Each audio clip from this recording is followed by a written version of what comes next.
नमस्कार। Report exclusive में एक बार फिर से आपका स्वागत है। लो जी, हम हाजिर हैं वही मुद्दा जो आपको बताया था। देश में कैसे बीजेपी 100 से 103 सीटों पर हार सकती है।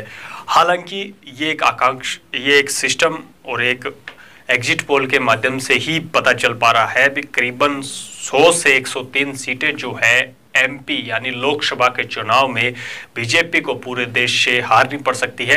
179 यानी 179 सीटों पर ही सीमित रहना पड़ सकता है बीजेपी को। ये लॉस किस आधार पर माना जा रहा है? पर पूरे देश में अभी 5 राज्यों में चुनाव थे। आपको पता होगा मध्य प्रदेश, छत्तीसगढ़, राजस्थान, तेलंगाना और मिजोरम में जो चुनाव थे वो कांग्रेस के पक्ष में रहे हैं। कांग्रेस 3 राज्यों में अपने सत्ता बनाने में कामयाब रही है और तीनों राज्यों में ही किसानों के कर्ज माफ कर कर कहीं ना कहीं बड़ा वोट बैंक किसानों का वो अपने पक्ष में कर चुकी है। हालांकि कई राज्यों में अभी तक किसान कर्ज माफी पर विरोध भी है, लेकिन फिर भी कहीं ना कहीं कहा जा सकता है भी जो किसानों के जो वोट बैंक है वो कांग्रेस की तरफ जा सकते हैं। एमपी इलेक्शन में 100 से 103 सीटें कैसे हारने वाली है, इस पे आगे के 5 मिनटों में या 10 मिनटों में हम पूरा आपके सामने गणित रखेंगे। 5 राज्यों में हार के बाद एक बार फिर भारतीय जनता पार्टी के लिए बुरे समाचार मिल रहे हैं। एक रिपोर्ट में भारतीय जनता पार्टी और नरेंद्र मोदी के लिए चिंता में रखने वाली समाचार सामने आ रहे हैं। मध्य प्रदेश, छत्तीसगढ़, तेलंगाना और मिजोरम व राजस्थान में हुए चुनाव के नतीजे जो है वो कहीं ना कहीं हैरान कर देने वाले हैं। इस नतीजों के बाद अमेरिकी थिंक टैंक यानी ब्रुकिंग इंस्टीट्यूशन ने दावा किया है कि अगले साल होने वाले आम चुनाव में सत्तारूढ़ भारतीय जनता पार्टी भाजपा को बड़ी हार का सामना करना पड़ सकता है। रिपोर्ट में कहा गया है कि भाजपा देश भर में कुल 103 सीटों पर हार सकती है और उसकी जीत का आंकड़ा जो है 179 सीटों तक सिमट सकता है।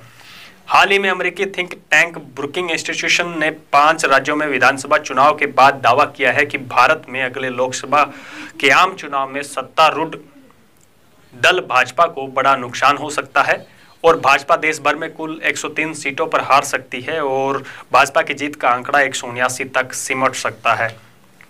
100 सीटों का नुकसान का अंदेशा लगातार लगाया जा रहा है। उन्होंने अपने सर्वे में कहा कि भाजपा की 282 के बजाय 195 से 200 सीटें तक ही मिल सकती है। जो अभी हाल फिलहाल में जो भाजपा 282 सीटों पर लोकसभा में कायम है वो सीटें जो है खिसक कर 195 या 200 रह सकती है, जो कि अमेरिका थिंक टैंक के आंकलन से एकदम स्टीक सी भी नजर आती है। और ये आंकलन जो है 5 राज्यों के चुनाव के पहले ही सार्वजनिक किया गया था।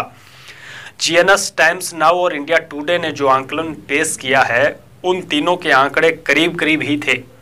उसमें कांग्रेस के बारे में भी कहा गया था कि भाजपा की सीटें कम होने से कांग्रेस को मुस्कुराने की जरूरत नहीं है, क्योंकि कांग्रेस को भी अपने बल पर सत्ता मिलने वाली नहीं है।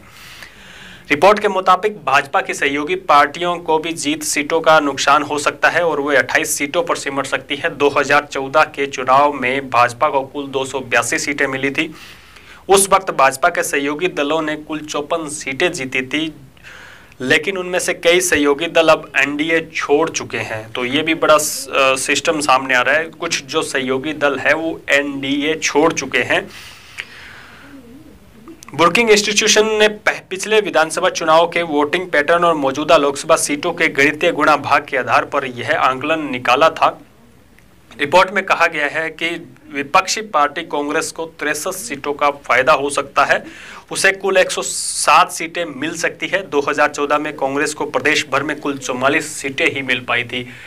देखने वाली बात यह रहेगी कि पिछली बार पूरे देश में कांग्रेस को लोकसभा की सिर्फ 44 सीटें ही नसीब हुई थी, जो अब की बार बढ़कर 107 तक हो सकती है। कांग्रेस के सहयोगी दलों को भी आगामी चुनाव में फायदा होने के आसार है। रिपोर्ट में उन्हें 38 सीटों का लाभ होता हुआ दिखाई दे रहा है, यानी कांग्रेस के सहयोगी दल को कुल 56 सीटें जो है वो मिल सकती हैं।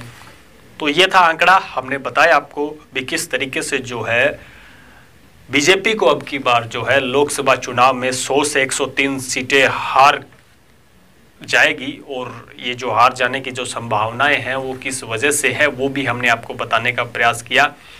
5 राज्यों में चुनाव जो है, चुनाव के जो इशारे हैं वो इस तरफ है भी कांग्रेस कहीं ना कहीं मजबूत हुई है और तीनों राज्यों में, जिन 3 राज्यों में कांग्रेस की सरकार बनी है, उन्होंने अपने वोट बैंक को मतलब बढ़ा सकते हैं, क्योंकि जिन राज्यों में कांग्रेस की सरकार है, सत्ता में है, तो वो अपने वोट बैंक को बढ़ा सकती है। तो उस बात से अंदाज़ा लगाया जा सकता है कि कुल जो सीटें हैं, जो पिछली बार जो 44 सीटें मिली थी, वो कहीं ना कहीं कांग्रेस अब की बार 107 सीटों तक बढ़ा सकती है और बीजेपी जो है नुकसान में जा सकती है। लेकिन ये आने वाला समय ही बता पाएगा भी आखिर ये सर्वे और जो आंकलन है वो कितना सटीक होता है। लेकिन फिर भी याद रखिए, हमारी खबरें अगर आपको पसंद आ रही है तो हमारे चैनल को सब्सक्राइब करना ना भूलें, क्योंकि आगे भी हम ऐसी रोचक जानकारी आप तक लाते रहेंगे। अगर आप भी हमसे कुछ पूछना चाहते हैं, अगर आप भी किसी मुद्दे पर चर्चा करवाना चाहते हैं, तो आप हमारे कमेंट बॉक्स में लिख सकते हैं, क्योंकि ये आपका अपना चैनल है, जिससे आप सीधा जो कमेंट बॉक्स के जरिए हमारे व्हाट्सएप नंबर के जरिए हमसे जुड़ सकते हैं और हमें अपनी समस्याएं बता सकते हैं, जिन समस्याओं पर हम कार्यक्रम लाते रहेंगे। लेकिन बात यह है, आगे की कड़ियों में हम आपको बताएंगे भी। अब ध्यान से रहिए, आप जो घर में डीटीएच या केबल टीवी अगर आपके घर में है, तो आने वाला समय आपके लिए कितना मुश्किल हो सकता है, वो अगली कड़ी में हम आपको बताएंगे। तब तक के लिए